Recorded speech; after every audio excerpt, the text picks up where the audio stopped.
আপনি একটা মাছকে যদি বলে শীতকালে অনেক ঠান্ডা, তুই এক কাজ কর, সমতার জন্য তোমাকে কিছুক্ষণ রোদে রাখি। আবার একটা মানুষকে যদি বলেন যে তুমি রোদের মধ্যে সার্বক্ষণিক থাকো, তোমাকে সমতা বাড়ানোর জন্য একটু পানিতে রাখি, কি দুইজনের জন্য কি উপকার হবে? না। না, মাছের কাজ হচ্ছে সে পানিতে থাকবেই।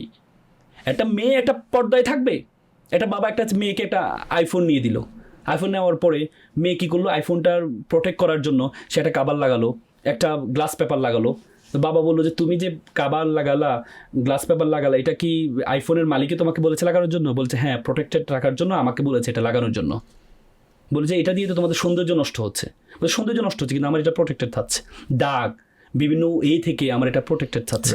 তো যিনি তোমাকে সৃষ্টি করেছেন আল্লাহ তাআলা, তিনিও তো তোমাকে বলেছেন যে তুমি প্রোটেক্টেড থাকার জন্য তোমাকে এরকম গ্লাস পেপার লাগাইতে হবে, তোমাকে হিজাব পড়তে হবে, তোমাকে পর্দা করতে হবে। যিনি আল্লাহ তাআলা তোমাকে সৃষ্টি করেছে, তুমি আইফোনের প্রতিষ্ঠাতা বলেছে এই জন্য তুমি গ্লাস পেপার লাগাচ্ছ, তুমি প্রোটেক্টর লাগাচ্ছ।